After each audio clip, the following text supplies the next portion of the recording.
अस्सलामु अलैकुम वरहमतुल्लाहि वबरकातुह। अल्हम्दुलिल्लाहि कफ़ा व सलामुन अला इबादिहिल्लज़ीना इस्तफ़ा। अम्मा बअदु फ़क़द क़ाला अल्लाहु तआला फ़ी कलामिहिल मजीद व फ़ुरक़ानिहिल हमीद। अऊज़ु बिल्लाहि मिनश शैतानिर रजीम। बिस्मिल्लाहिर रहमानिर रहीम। वमन यत्तक़िल्लाह यजअल लहू मख़रजा वयरज़ुक़हु मिन हैसु ला यहतसिब। वक़ाल तआला वला तहिनू वला तहज़नू वअन्तुमुल अअलौना इन कुन्तुम मुअमिनीन। वक़ाल रसूलुल्लाहि सल्लल्लाहु अलैहि वसल्लम अख़लिस दीनका यकफ़िकल अमलुल क़लील औ कमा क़ाल अलैहिस्सलातु वस्सलाम। मोहताराम मुसल्लियान किराम, समस्त प्रशंसा आल्लाह सुबहानाहु व तआलार जन्य, जिनी विभिन्न समये विभिन्न संकट जखन तैरी हये जाए ওই সংকটের মুহূর্তে মুসলমানদের কি করণীয় এই বিষয়ে তার পবিত্র কোরআনে বর্ণনা করেছেন। সেই মহান আল্লাহ তাআলার দরবারে কালিমাতুশ শুকর আদায় করি, সকলেই পড়ি আলহামদুলিল্লাহ। অতঃপর অসংখ্য দরুদ ও সালাম অনন্তকাল পর্যন্ত বর্ষিত হোক আমাদের প্রিয় রাসূলের প্রতি। সংকটের মুহূর্তে রাসূলুল্লাহ সাল্লাল্লাহু আলাইহি ওয়াসাল্লাম আল্লাহ তাআলার পরামর্শগুলা নিজের জীবনে বাস্তবায়ন করেছেন, উম্মতকে বাস্তবায়ন করতে বলেছেন। সেই রাসূলের শানে দরুদ ও সালাম পাঠ করি সাল্লাল্লাহু আলাইহি ওয়াসাল্লাম। বর্তমান বিশ্বে মুসলমানদের উপর একটা সংকটকাল চলতেছে, সংকটের মুহূর্ত চলতেছে সারা দুনিয়ায় মুসলমানদের উপর। সংকটের বিভিন্ন ধরন, বিভিন্ন রূপ চিত্র রয়েছে। বর্তমানে আমরা যে প্রেক্ষাপট দেখতেছি, আমার ক্ষুদ্র ধারণায় মনে হয় কিছু ইসলাম বিরোধী শক্তি আছে যারা প্রকাশ্যে ঐক্য হয়েছে মুসলমানকে নিচ্ছিন্ন করার জন্য, আর কিছু ইসলাম বিরোধী শক্তি আছে যারা প্রকাশ্যে নয় বরং গোপনে অমুসলিমদের সাথে ঐক্য হয়েছে মুসলমানকে নিচ্ছিন্ন করার জন্য। আবার মাঝে মধ্যে কিছু অমুসলিম শক্তি আছে, তারা এমন কথাবার্তা বলে মুসলমান রাষ্ট্রপ্রধানদের সাথে যে আমরা তোমাদের সাথে আছি, এরকম কথাবার্তা প্রকাশ্যে বলে। আসলে মূলত কোনো অমুসলিম কোনো দিনও মুসলমানের পক্ষে হতে পারে না। এই কথাটা আমার না আল্লাহর? আল্লাহর কথা। কিন্তু এরপরও আমরা মুসলিমরা তাদের এই প্রতারণায় আমরা পা দেই। প্রশ্ন আসতে পারে যে আমরা মুসলমানরা দুর্বল, তারা শক্তিশালী, এই জন্য আমরা বাঁচার জন্য তাদের আশ্রয় নেই। এই থিমটাই মুসলমানদের ভুল। এটাই কি ভুল? কোরআন ও হাদিসে যে কোনো মুহূর্তে, যে কোনো সংকটে মুসলমানদের কি করণীয় এ বিষয়ে স্পষ্ট করে আল্লাহ তাআলা বহু আয়াত নাজিল করছেন, বহু আয়াত। ঘটনা দেখলে মনে হয় যে এখন সংকট সৃষ্টি হলো, আয়াত মনে হয় এখনই নাজিল হলো। ঘটনা দেখলে এরকম মনে হয়, কিন্তু আয়াত তো নাজিল হয়েছে 1400 বছর আগে। পবিত্র কোরআন যখন থেকে নাজিল হয়েছে তখন থেকে নিয়ে কিয়ামত পর্যন্তর জন্যই পবিত্র কোরআন আমাদেরকে পরামর্শ দিবে, দিক নির্দেশনা দিবে। কিন্তু আমাদের দায়িত্ব হলো মুসলমানদের পবিত্র কোরআন থেকে আমাদেরকে শিক্ষা নেওয়া। আমরা পবিত্র কোরআন থেকে শিক্ষা নেই না, অথচ হযরত সাহাবায়ে কেরাম রাদিয়াল্লাহু তাআলা আনহুম তারা পুরা জীবন কোরআন থেকে শিক্ষা গ্রহণ করতেন। কোনো সময় যদি কোনো সাহাবী কোনো বিষয়ে সিদ্ধান্ত নিয়েছেন, সিদ্ধান্তটা কোরআন বিরোধী হয়েছে, এই কথা যখন যে কেউ কোরআনের আয়াত উল্লেখ করে ওই সাহাবীকে বলা হয়েছে, তৎক্ষণাৎ সে যত বড় রাষ্ট্রপ্রধান হোক সেখান থেকে ফিরে আসছে, সেখান থেকে কি করছে। আর আমরা কি ফিরে আসি?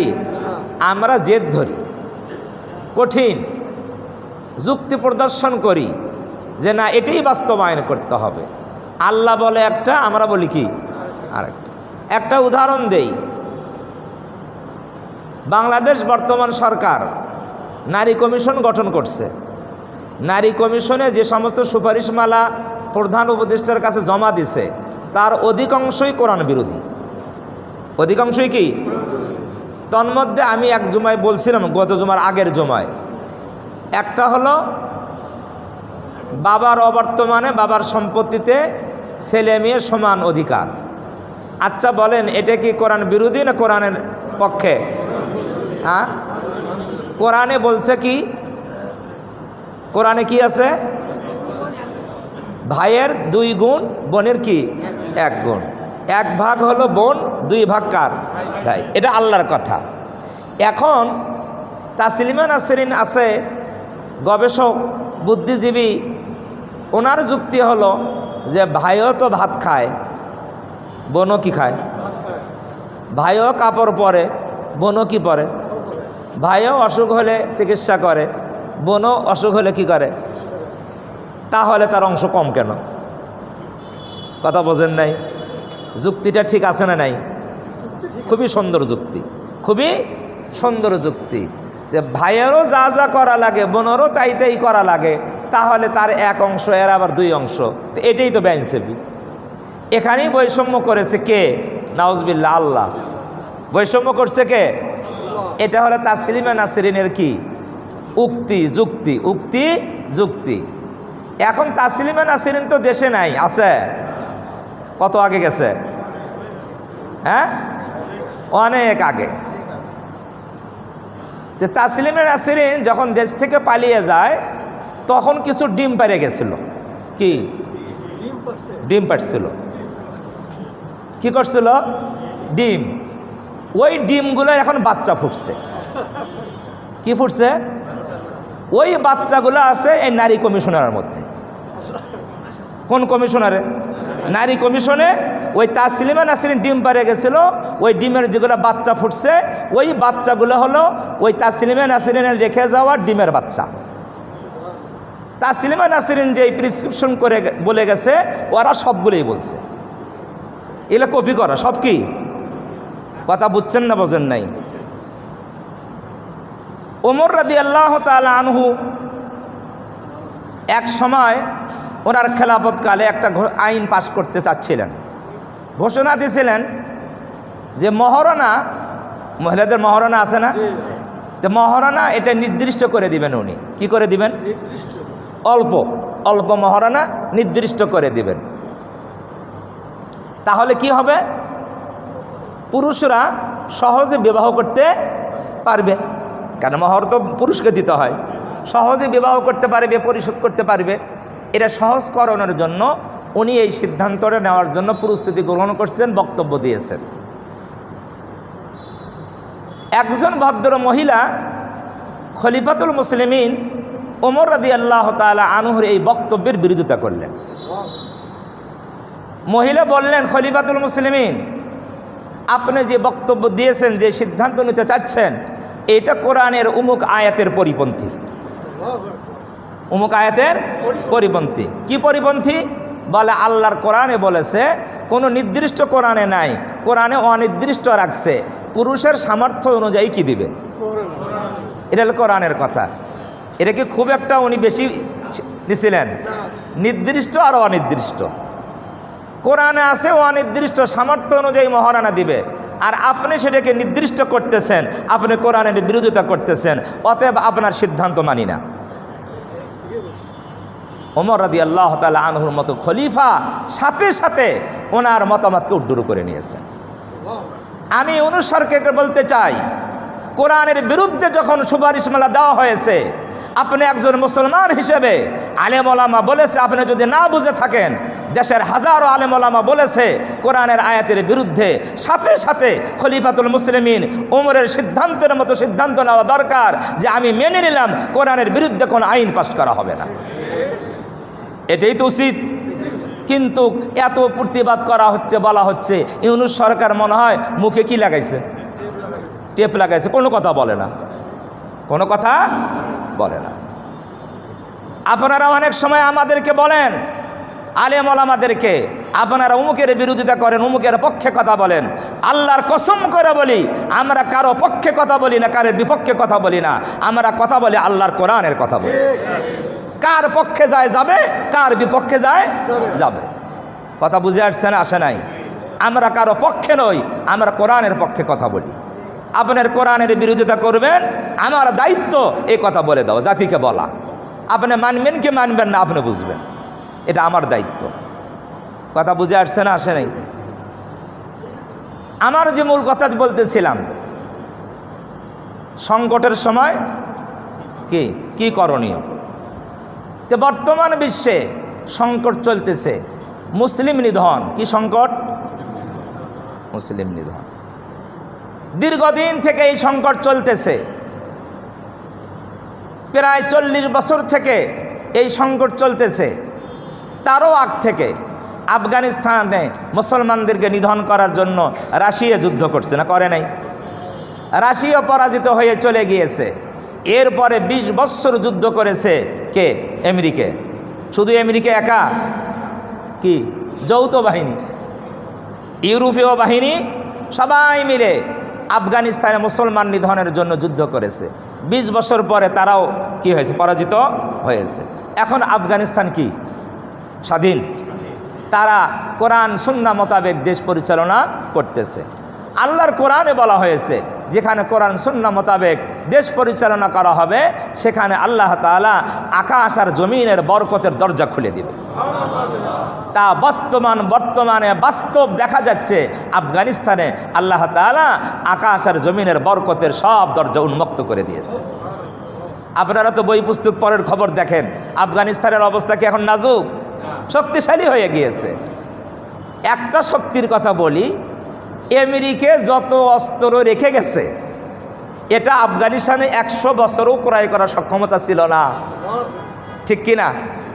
আফগানিস্তানের জন্য ওই পরিমাণ অস্ত্র 100 বছরও ক্রয় করার ক্ষমতা ছিল না, যেই পরিমাণ অস্ত্র আমেরিকা পালিয়ে যাওয়ার সময় রেখে গেছে। এখন ওই অস্ত্রের মালিককে? আফগানিস্তান। এখন আফগানিস্তানে অনেক অস্ত্র রয়েছে, অনেক বিমান, অনেক যুদ্ধের সরঞ্জাম তাদের কাছে রয়েছে, ওই কাফেরদের রেখে যাওয়া। কথা বুঝছেন না, বোঝেন নাই? আল্লাহ তাআলা তাদের ওখানে বরকত শুরু করে দিয়েছে।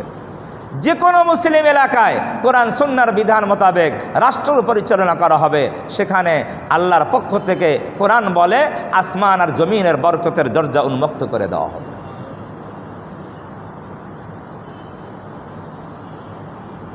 আল্লাহ। কেউ যদি মুসলমানদের উপর আক্রমণ করে, তখন মুসলমানদের করণীয় কি? তাদের পক্ষে যাওয়া না প্রতিবাদ করা, প্রতিহত করা? বলবেন যে আমাদের তো সামর্থ্য নাই। আমেরিকার সাথে যুদ্ধ করার সামর্থ্য বাংলাদেশের আছে? আছে।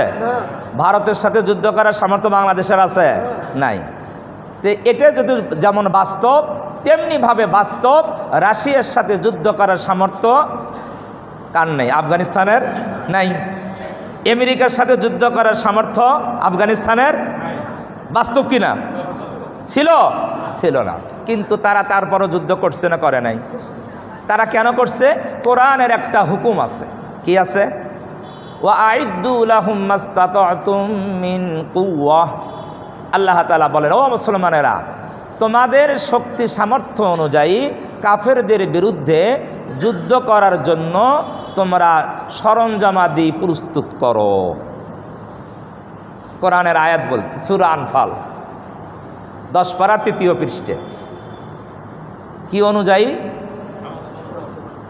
আল্লাহ এই কথা বলেন নাই তোমার শত্রুর যতগুলো অস্ত্র আছে তুমি অতগুলো অস্ত্র তৈরি করো। তার যতগুলো বিমান আছে তুমি ততগুলো বিমান ক্রয় করো। তার যদি পারমাণবিক সামর্থ্য থাকে তুমি পারমাণবিক সামর্থ্য অধিকারী হও, এ কথা বলেন নাই। আল্লাহর কোরআনের সূক্ষ্ম কথা, ওয়া আইদ্দু লাহুম মাস্তাতাতুম মিন কুওয়া, তোমার শক্তি সামর্থ্য অনুযায়ী তুমি প্রস্তুতি গ্রহণ করো। কথা বুঝছেন না বোঝেন নাই? যতটুকু শক্তি আছে ততটুকু নিয়ে প্রস্তুতি গ্রহণ করো। যতটুকু সরঞ্জাম তৈরি করতে পারো অতটুকু সরঞ্জাম কি করো? তৈরি করো। এরপরে কাফেরের মোকাবেলা করো। তোমাকে বিজয় দান করবে কে? কে দান করবে? তার এই যুগে চাক্ষুষ প্রমাণ হলো আফগানিস্তান। এই যুগে এই বড় দুইটা পরাশক্তিকে পরাজিত করে বিজয় গ্রহণ করেছে অস্ত্রের বলে না আল্লাহর সাহায্যে?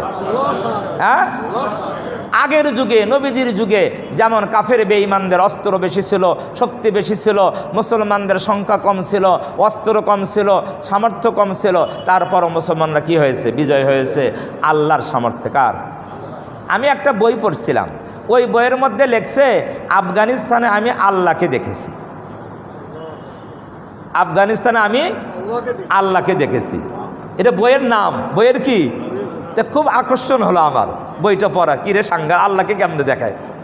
আল্লাহ দেখা যায় না? দেখা যায়। ছোট্ট বই। পরে বইটা আমি বাজার থেকে কিনে বইটা আমি পড়লাম।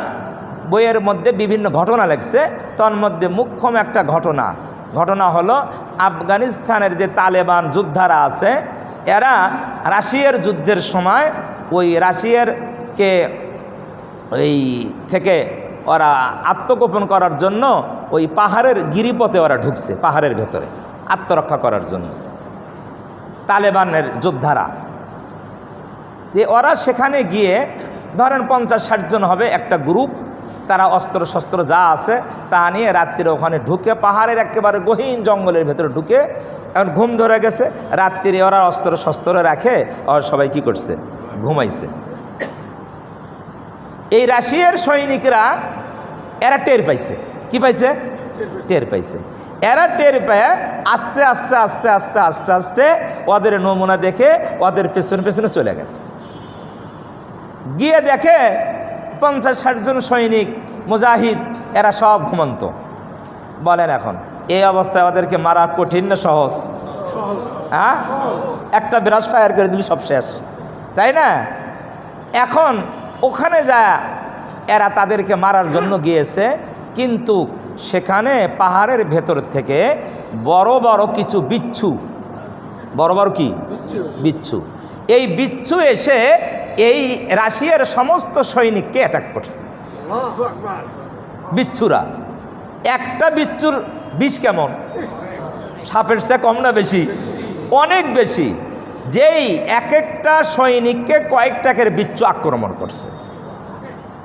ওরা প্রায় কয়েকশো সৈনিক সেখানে গিয়েছে, আর সব সৈনিকদেরকে বিচ্ছু আক্রমণ করছে। ওখানেই তারা সবাই মৃত্যুবরণ করে ওখানে পড়ে আছে। সকালবেলা মুজাহিদরা যখন জাগ্রত হয়েছে, জাগ্রত হয়ে দেখে কি ব্যাপার, রাশিয়ার এখানে শত শত সৈনিক মরে আছে।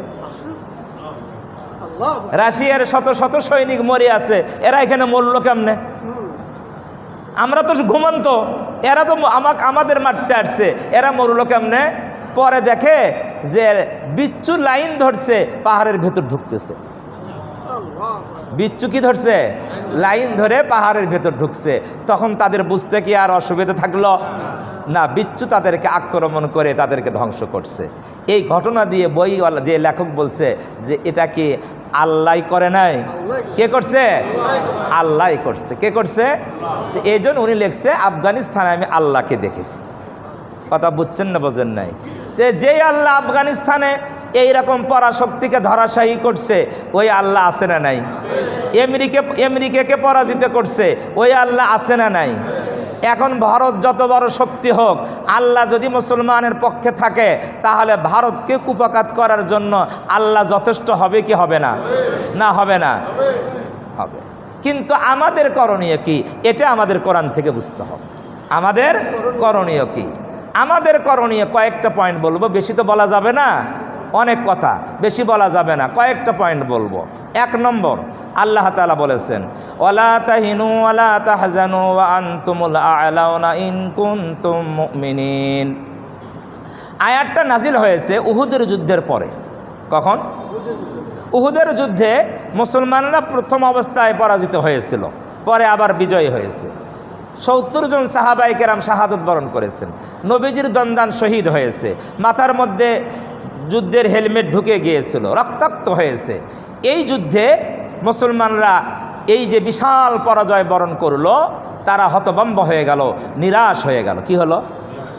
নিরাশ হবে না? কেউ যদি পরাজিত হয় সে নিরাশ হবে কি না? সে দুঃখ প্রকাশ করবে কি না?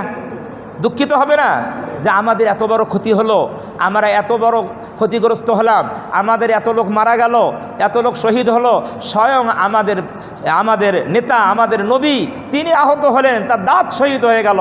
সাহাবায়ে কেরাম একেবারে কিবারে নিরাশ হয়ে গেলেন, হতভম্ব হয়ে গেলেন, তারা দুঃখ একেবারে জর্জরিত হয়ে গেল। এখন কোনো জাতি, কোনো দল যদি এইরকম নিরাশ হয় এবং দুঃখে জর্জরিত হয়ে যায়, তাহলে এই জাতির সাহস কি আর থাকবে যুদ্ধ করার? না সাহস হেরে ফেলবে? সাহস হেরে ফেলবে। এই জাতির কোমর ভেঙে যাবে। এই জাতি আর পরবর্তীতে আর যুদ্ধের জন্য প্রস্তুতি নিতে পারবে না।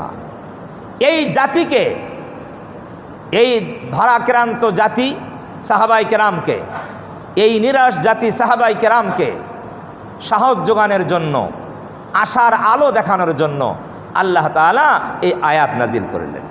শুধু কি তাদের জন্য? কিয়ামত পর্যন্ত মুসলমানদের জন্য।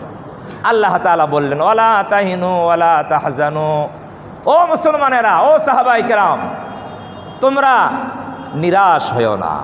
কি হয়ো না? নিরাশ হয়ো না। তোমরা দুঃখ করো না, তোমরা চিন্তা করো না।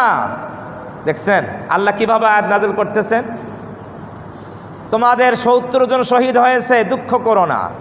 তোমাদের নবী আহত হয়েছে, চিন্তা করো না, চিন্তা করো না। ভবিষ্যতের জন্য তোমরা প্রস্তুতি গ্রহণ করো। ভবিষ্যতের জন্য যা হয়ে গিয়েছে তা তো গিয়েইছে, তার জন্য নিরাশ হওয়ারও দরকার নাই এবং চিন্তিত হওয়ারও দরকার নেই, দুঃখ করারও দরকার নাই। ভবিষ্যতের জন্য প্রস্তুতি নাও। কিভাবে? আল্লাহ বললেন ওয়া আনতুমুল আ'লাউনা, তোমরাই বিজয়ী হবে, তোমরাই জয়যুক্ত হবে। ইন কুনতুম মুমিনিন, যদি তোমরা প্রকৃত মুমিন হতে পারো। এই আয়াত পরিষ্কার করে দিল, তোমরা তোমাদের ঈমান যদি পরিপূর্ণ করতে পারো, ঈমান যদি খাঁটি করতে পারো, নির্ভেজাল করতে পারো, তাহলে তোমাদের চিন্তার কোনো কারণ নাই, দুঃখের কোনো কারণ নাই, তোমরাই কি হয়ে যাবা।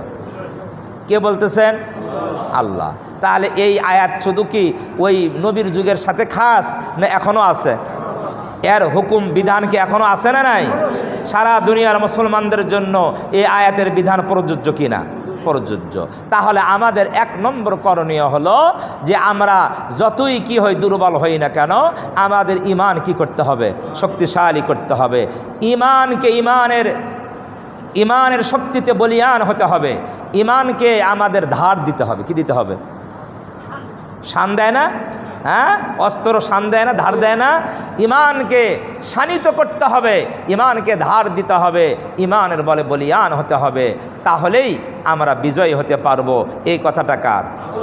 ওয়া আনতুমুল আ'লাউনা, তোমরাই বিজয়ী হবে যদি তোমরা ঈমানের গুণে গুণান্বিত হও। ঈমান যদি ঈমানের তেজে তোমরা কি হয়, তেজস্বমান হও, তাহলে তোমরাই বিজয়ী হবে। এই জন্য হাদিসে বুখারীতে আছে, আল্লাহ রাসূল সাল্লাল্লাহু আলাইহি সাল্লাম বলেছেন আখলিস দীনাকা ইয়াকফিকাল আমালুল কলিল, তোমাদের ঈমানকে তোমরা খাঁটি করো। কি করো?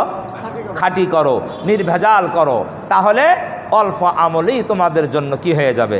যথেষ্ট হয়ে যাবে। হাদিসের মর্ম, ঈমান যদি তোমরা খাঁটি করো, অল্প আমলেই তোমাদের মুক্তির জন্য যথেষ্ট হবে। দুনিয়াতে যখন তোমরা বিপদে পড়বে, তখনও তোমাদের অল্প আমলেই যথেষ্ট হয়ে যাবে। আখেরাতেও তোমাদের ঈমান যদি খাঁটি থাকে, তাহলে আখেরাতেও বিপদেও তোমাদের অল্প আমলেই কি হয়ে যাবে? যথেষ্ট হয়ে যাবে। ঈমান যদি খাঁটি থাকে, তোমাদের অল্প অস্ত্রই কি হয়ে যাবে? যথেষ্ট হয়ে যাবে। ইমানের বলে বলিয়ান হতে হবে। এই জন্য 1 নম্বর যেই গুণ অর্জন করতে হবে মুসলমানদেরকে বিজয় হওয়ার জন্য, ইমানের গুণে গুণান্বিত হতে হবে, ইমানকে নির্ভেজাল করতে হবে। আল্লাহর কোরআনের আইনের বিরুদ্ধে সংসদে আইন পাশ করলে ইমান মজবুত হয়, তাই নয়? না, মজবুত হয় না। ভাই বোন সমান অধিকার পাবে, এইটা আইনে পাশ করলে ইমান মজবুত হয় না ইমান চলে যায়? হ্যাঁ, ইমান মজবুত হয় না ইমান চলে যায়? ইমান চলে যায়। এই নারী নীতিতে যেই সদস্যরা আছে তারা যদি বুঝে শুনে, ভালো করে বুঝেন, বুঝে শুনে সজ্ঞানে এটা সিদ্ধান্ত নিয়ে থাকে, আর তারা যদি মনে করে এটাই ঠিক, তাহলে আমার ফতোয়া হলো, মুফতিয়ানে কেরামের ফতোয়া হলো, এরা মুরতাদ হয়ে গিয়েছে। মুরতাদ মানে ধর্মতে কি, এরা যত দাবি করুক আমরা মুসলমান, এরা আর মুসলমান নাই, নতুন করে তওবা করে এদেরকে মুসলমান হওয়া লাগবে। কথা বুঝে আসছে না আসে নাই? তাহলে একটা আয়াত বললাম, একটা হাদিস বললাম। আমাদের সংকটের মুহূর্তে আমাদের করণীয় কি? করণীয় 1 নম্বর করণীয়, ইমানকে কি করতে হবে? মজবুত করতে হবে, নির্ভেজাল করতে হবে, শানিত করতে হবে, ইমানের বলে বলিয়ান হতে হবে। 2 নম্বর, সূরা তালাকের মধ্যে আল্লাহ তাআলা বলেন, ওয়া ইয়াত্তাকিল্লাহা ইয়াজআল লাহু মাখরাজা। যে বা যারা আল্লাহকে ভয় করবে, আল্লাহকে ভয় করে জীবনযাপন করবে, সংকটের মুহূর্তে আল্লাহ তার জন্য রাস্তা বের করে দিবেন। 2 নম্বর করণীয় হলো, সদা সর্বদা মুসলমান মুমিনেরা আল্লাহকে ভয় করবে। আল্লাহকে ভয় করার অর্থ হলো, আল্লাহকে ভয় করার অর্থ হলো গুনাহ থেকে বিরত থাকবে, গুনাহ থেকে বিরত থাকবে, আল্লাহকে ভয় করে জীবনযাপন করবে। আল্লাহকে ভয় করলে দুর্নীতি করতে পারে না, আল্লাহকে ভয় করলে দেশের সম্পদ বিদেশে পাচার করতে পারে না, আল্লাহকে ভয় করলে ডাকাতি করতে পারে না, আল্লাহকে ভয় করলে একজন নির্দোষ মানুষের বিরুদ্ধে মামলা করতে পারে না। পারে? যদি আল্লাহর ভয় কারো অন্তরে থাকে, নির্দোষ মানুষের বিপক্ষে অবস্থান নিতে পারে না। যেটা সত্য সেটা সত্যই বলবে, যেটা মিথ্যা সেটা মিথ্যাই বলবে। তাহলে আল্লাহ বলেন, ওয়া মান ইয়াত্তাকিল্লাহ, যে ব্যক্তি আল্লাহকে ভয় করবে, ইয়াজআল লাহু মাখরাজা, সংকটের মুহূর্তে আল্লাহ তার জন্য রাস্তা বের করে দিবেন। আচ্ছা বলেন, বর্তমান বিশ্বে মুসলমানদের সংকট চলতেছে কিনা? সারা দুনিয়ার অমুসলিমরা ঐক্যবদ্ধ হয়েছে বিশ্ব থেকে মুসলিমকে নিধন করার জন্য।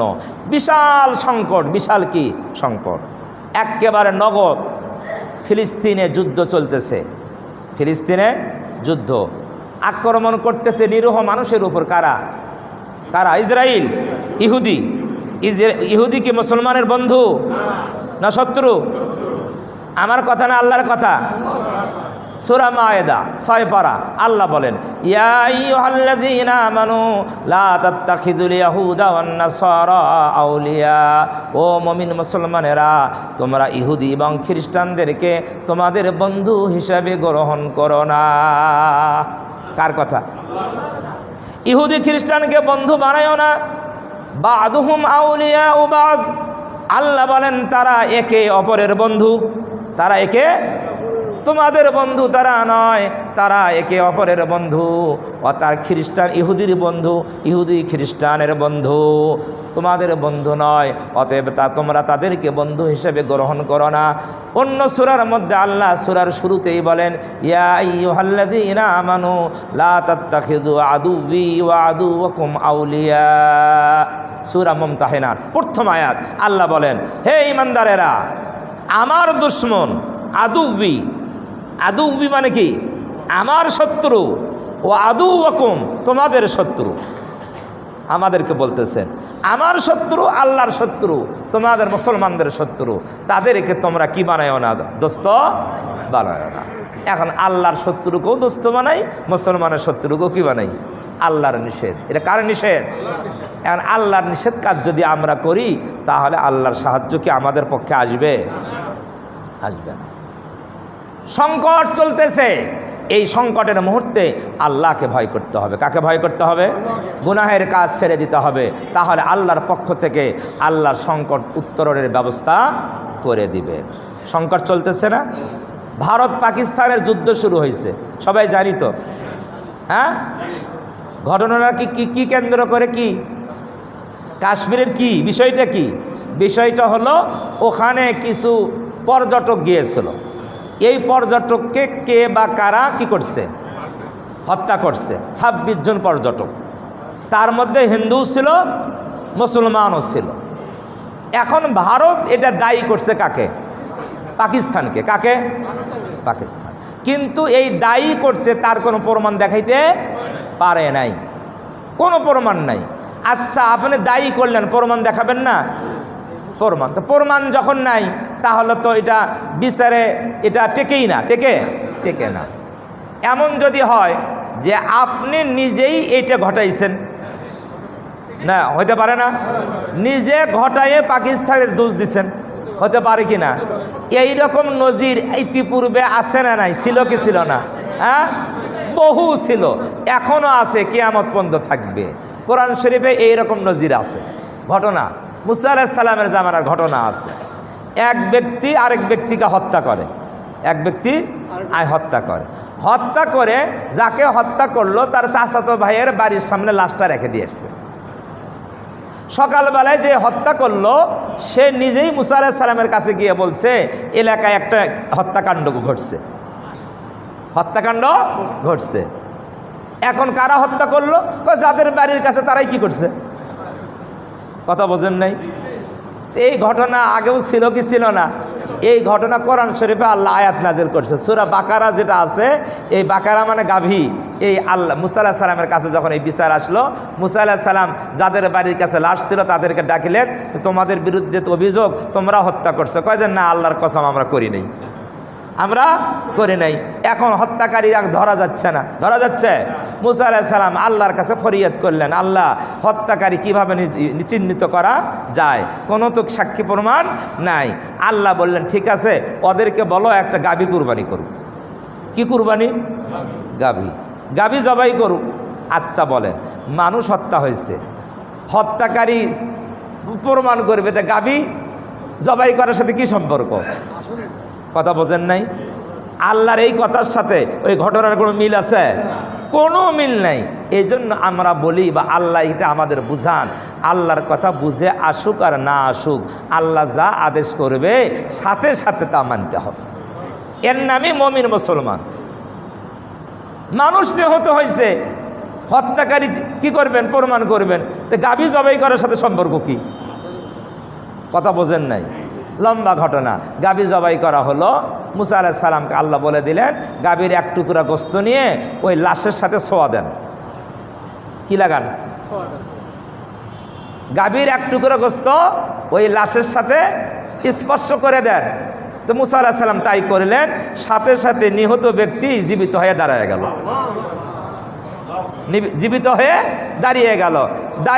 মুসা আলাইহিস সালাম বললেন, তোমাকে কে হত্যা করছে? কয় অমুকে হত্যা করছে।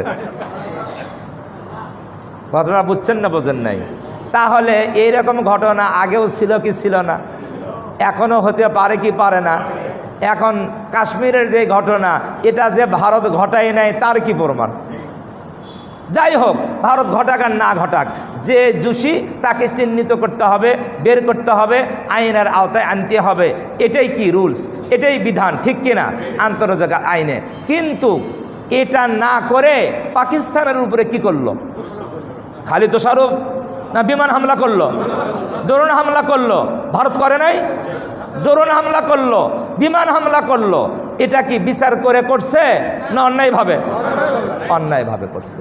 তাহলে মুসলমান নিধন মূল টার্গেট। এই কাশ্মীরের যেই পর্যটক নিহত হয়েছে, এটা মূল টার্গেট নয়। এটা একটা ইস্যু তৈরি করে মুসলমান নিধনের জন্য ভারত এই আক্রমণ চালাইছে। তাও পেপার পত্রিকায় আসছে, ভারত বেশিরভাগ আক্রমণ করছে মসজিদে, পাকিস্তানের মসজিদকে ঘুরিয়ে দিছে। আপনারা জানেন ভারতের ওয়াকফ আইন বাতিল করেছে না করে নাই? ওয়াকফ আইনে মসজিদ আছে, মাদ্রাসা আছে, কলেজ আছে, কবরস্থান আছে। এগুলা শত শত বছর আগে মুসলমানেরা অক্ষ করে গিয়েছে মসজিদের জন্য, বাজারের জন্য, তারপরে এই খানকার জন্য, কবরস্থানের জন্য, স্কুলের জন্য। সেই অক্ষ সম্পত্তির উপরে প্রতিষ্ঠান দাঁড়িয়ে আছে, যুগ যুগ ধরে চলতেছে। এখন অক্ষ আইন বাতিল করে এই সম্পদগুলা ভারত সরকার লুটে নেওয়ার জন্য পায়তারা করতেছে। যদি বলে কেরামতি মসজিদের অক্ষ সম্পদ এই মসজিদের নয়, এটা সরকারের, তাহলে মসজিদ আর থাকবে? হ্যাঁ, এইরকম পায়তারা করতেছে। তাহলে মুসলিমকে নিশ্চিহ্ন করার, মুসলিমদের ঐতিহ্য নিশ্চিহ্ন করার পায়তারা করতেছে কে? ভারত। তাহলে এই ভারত কোনোদিন মুসলমানের দোস্ত হতে পারে? তারপরও আমাদের দেশের কিছু মানুষ আছে ভারত ছাড়া কিছু বোঝে না, আছে কি না? আমার দুঃখ লাগে, আপনি একজন মুসলিম হয়ে মুসলিমের চরম শত্রু, পরম শত্রু, মুসলমানদের সম্পদ লুণ্ঠন করতে চায়, মুসলমান 40 কোটি মুসলমানকে ভারত থেকে বিতাড়িত করতে চায়, মুসলমানদের উপর অন্যায়ভাবে আক্রমণ করে, যুদ্ধ চালায়, সেই অমুসলিমকে, সেই কসাইকে আপনি কিভাবে পছন্দ করতে পারেন? আপনি একটু নিরপেক্ষভাবে একা নিজে নিজে চিন্তা করেন, আমার ইমানের অবস্থাটা কোন জায়গায়, আমার ইমানের অবস্থাটা কোন জায়গায়? কেন এত বড় জল্লাদকে, এতবার ইসলাম বিদ্বেষীকে কেন আপনি মহব্বত করেন? কেন কেন কি প্রশ্ন? কি বাঁচে থাকার জন্য? যত সম্পর্ক রেখেছিলেন ভারত কোনোদিন বাংলাদেশে সহযোগিতা করে নাই, তিস্তার পানি সঠিকভাবে দেয় নাই, না দিছে? বিগত সরকার তো ভারতের সাথে বন্ধুত্ব ছিল, চরম আর পরম বন্ধুত্ব। তারপরও তিস্তার পানির ন্যায্য অধিকার কি পেয়েছে? খালি মূলা ঝুলাইয়ে রাখছে। যতই আপনি বন্ধুত্ব করেন আর কিছু করেন, নিজের স্বার্থ উদ্ধার করবে, আপনাকে কিছুই দিবে না। এটাই পরিষ্কার কথা। ও মুসলমানেরা, আপনাদের বোঝা দরকার আপনার ইমানের অবস্থা কি। আপনি কেন মুসলমান বিদ্বেষী তার সাথে বন্ধুত্ব রাখতে চান, সম্পর্ক রাখতে চান? আল্লাহ বলেন, তোমরা আল্লাহকে ভয় করে চলো, গুনাহ থেকে বিরত থাকো, বিপদের সময় আল্লাহ তোমাকে সংকটের মুহূর্তে তোমার জন্য রাস্তা করে দিবে, উত্তরণের ব্যবস্থা করে দিবেন। রিজিকের ভয় করো। আল্লাহ বলেন, তুমি যদি আল্লাহকে ভয় করে চলো, ওয়ারযুকহু মিন হাইসু লা ইয়াহতাসিব, তোমার ধারণা অতি জায়গা থেকে আল্লাহ তোমার রিজিকের ব্যবস্থা করে দিবে। তুমি মনে করো আমার বাংলাদেশে এত মানুষ কোথায় খাবার পাবে, এই চিন্তা করার দরকার নাই। রিজিকের মালিককে আল্লাহ। আল্লাহ নিজে বলছেন আল্লাহকে ভয় করো, এমন জায়গা থেকে তোমার রিজিকের ব্যবস্থা আল্লাহ করে দিবেন, তুমি টের পাবা না, তুমি বুঝতেও পারবা না, তোমার কোনো কল্পনাতেও নাই যেমন জায়গার থেকে রিজিক আসবে। কয়েকটা কথা বলবো। সাহাবাই কেরাম কোনো এক যুদ্ধে গিয়েছিলেন, যুদ্ধে গিয়ে দীর্ঘদিন ছিলেন, তাদের কি সব খাবার শেষ হয়ে গেছে, সব খাবার শেষ। এখন কি খায় বাসে? গাছের পাতা, এটা সেটা খায়, যেটা খাদ্য জাতীয় জিনিস নয় এগুলা খায়। হঠাৎ করে আল্লাহ দেখেন, ধারণাও ছিল না এমন রিজিকের ব্যবস্থা আল্লাহ কিভাবে করেন। সমুদ্র থেকে, সাগর থেকে আল্লাহ তাআলা একটা পানির ধাক্কায়, ঢের ধাক্কায় বিশাল একটা মাছকে শুকনায় উঠিয়ে দিলেন। বিশাল একটা কি? বিশাল মাছ। সাহাবাই কেরাম ওখানে কয়েকশো সাহাবী ছিল, দীর্ঘদিন ছিল। ওই মাছ তারা যতদিন ছিল ততদিন তারা ওখানে ওই মাছ খায়া জীবনযাপন করছে।